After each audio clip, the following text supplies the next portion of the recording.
Alright, what's going on, everybody? So, a little bit different. We're going to do just a recap. Nothing really too much to talk about, but some exciting things to show you.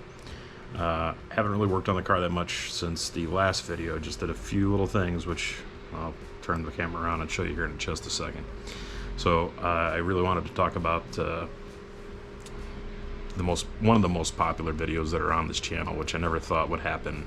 1,700 views on just the Tip Over Jig, so I never thought it was going to be that exciting, or I'd have that many views on my channel for just one video, let alone all my videos.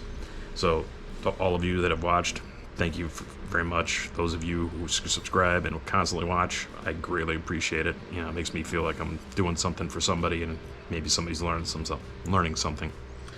So we're going to talk about the Tip Over Jig, and I'm going to give some more details that it didn't do in the first video. So before we get to where things are currently at, we're going to talk about the getting the car off the jig or flipping it back over. So I'll insert that footage right here, and I'll just talk over it. So my brother came over, and as usual, he helped me flip the car over, and you can see how easily it is to, you know, maneuver this car over, right? Just to tip it over on itself. I'll actually talk about that more when I start showing the details of the Tip Over Jig, or the actual construction of it. On top of that, we had to scooch the car over, which, with no suspension, nothing in the interior, no motor, basically just the shell of a car, it's not too bad. Two guys were able to move the car and shift it a couple feet over. Both me and my brother's backs were feeling it the next day, but you can see it wasn't too bad, right? So just two grown men can flip the car over very easily and scooch it over as necessary. So let's recap a little bit about the Tip Over Jig and how it works, and how to build it if anybody's interested in doing it themselves for really any type of car. Some of these things will be specific to the F-body and X-bodies because they're so similar, but you literally can build these Tip Over Jigs for Mustangs, Rancheros, and I say those two specifically because we've had those, and my brother still has a Ranchero. But you can build them for any type of car that has a either unibody or full frame. You just have to get the measurements exactly right for what you're doing. All right, so let's get to the fun stuff. Hey, look at that. The car is where it's what proper orientation is supposed to be, right? So right now I just have it sitting on jack stands. The subframe is mounted in the front. I'll show you that in just a second when we get there. But here's the rear Tip Over Jig. Let's start here. So for the rear, it is pretty simple. You need to make sure that you have the main brace, which is this here, wide enough to fit the width of your car, and it actually has to mount to something that's pretty structural. So in my case, the X bodies, and same with the F bodies as well, they have these mounting braces, and this piece is part of the unibody frame. It's also tied into the frame rails, so you need to make sure that it's wide enough to pick this up. Now, also very important, I did it 2 feet. You can see the legs, these are 2 feet long, so the car would be 2 feet high at this mounting point. And this is important because if the car is down over here, or if it's too far up, the car will want, when it's sitting on its, picture this as normal orientation, here it is on its side. If it's too high or too low, then the center of gravity is too much, and it wants to either roll back over the way it's normally oriented, or want to try and flip over. There's too much stress on the legs that just keep the car stationary. So it's very important. 2 feet is what everybody been used. Like I said, I got these instructions off restocar.com. There was a guy also on YouTube, shop 209, 249, something like that. He also did the same thing. His instructions were pretty much the same, 2 feet off the ground, right? Now, because of the X body's got this lip here, and I talked about this in the previous video, there was a lip. This lip was actually longer from the factory. I literally cut it down because it was just too excessive, and I'm tucking the bumpers in. But you need to get past this. You can see here how much. You have to get that brace all the way to here, and then you still have to be able to get everything on the legs enough to clear the car. So how we tackled that was two 2x6s. Now, on this side, you're going to notice the hardware is slightly different. And I left these in place just so I could show it to you. But here was the passenger side of the car. Here was the driver's side. Now, I couldn't find anything that was just an inch longer, so I had to go a couple inches longer. I believe this is 11 inches. These are 6. So 6 inches was enough to get through basically 3 2x6s. You can see here, that's where they came through. And you had this much of engagement, and that with the bolt and washers, I still had that much left over. It was plenty strong enough. Now on the driver's side, because I had to go through 3/4 thick plywood, I needed an extra inch or two, and I couldn't find a shorter bolt. So I had a lot of extra that went in there. Not a big deal. If you can find carriage bolts that are 7 inches long at your hardware stores, you'll be fine. Mine were 11, so I had a lot of extra left over. Aside from that, the most important thing is you need this plywood. It has to be plywood. Don't use MDF. It needs to be at least 3/4 inches. Because this is where all the weight of the car is going to be during its transition from its normal upright position to laying on its side, right? So the rear tip over jig's pretty easy. I think I even got the measurements here. 84 inches was my length. 42 inches. I don't remember what the 42 inches was. I think it was from center to center here. Wanted to make sure that I had the proper orientation or proper length so that when I tip the car over, obviously you're not scraping up the side of the car where it's going to be on the bottom, right?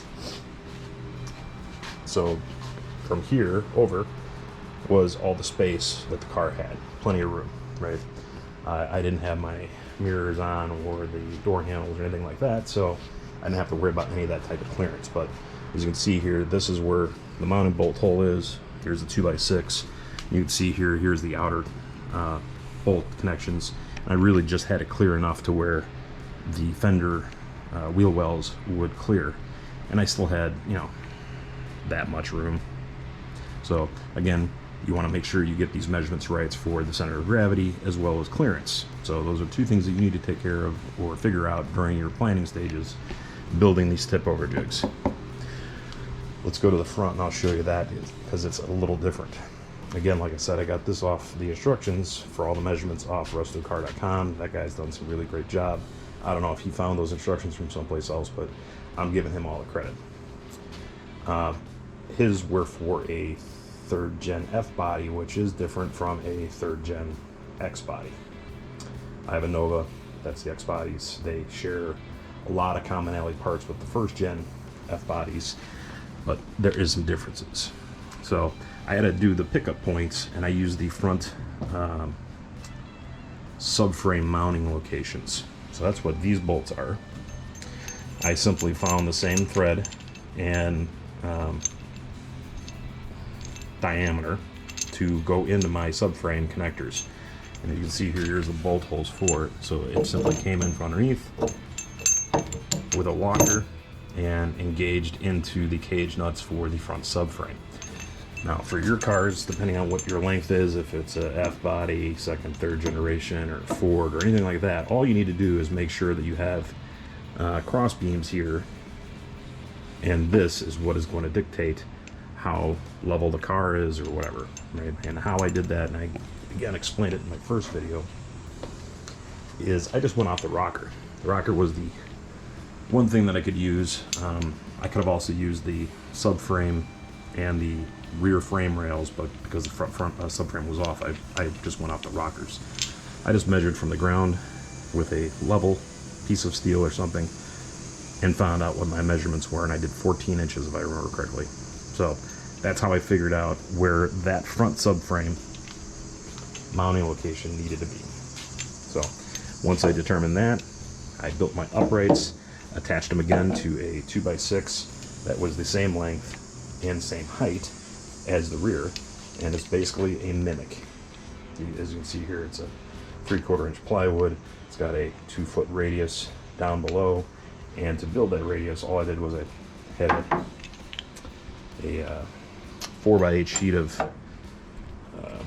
3/4 inch plywood, found the center, drilled a hole, took a string, went out 2 feet from it, and then used that string to do my arc, right?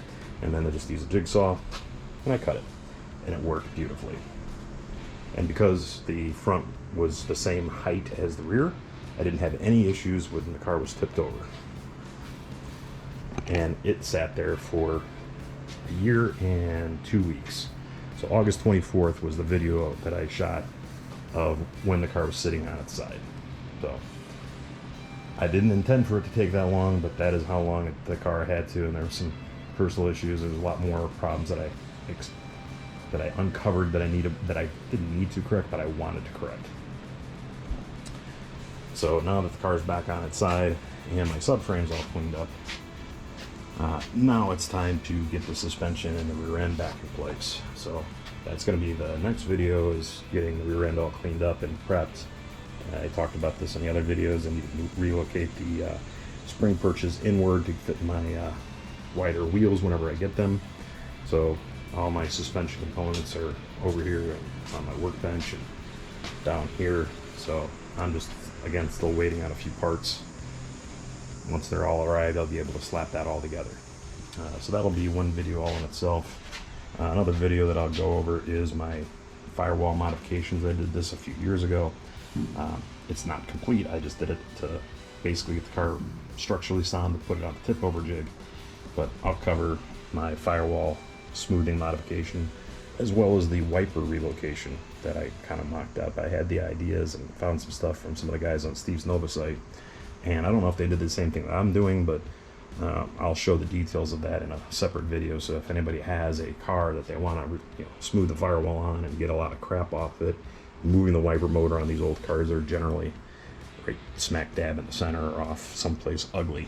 So mine will be hidden underneath the fender over there. So I'll cover that in a different video. Some people might find it useful. But that's the update for this. For those that are watching, I greatly appreciate it. If you can hit the subscribe button or thumbs up or leave a comment, I'd appreciate it. Again, lets me know that you're watching and makes me happy to continue doing these videos. So thanks again, guys. I appreciate it. Catch you next time.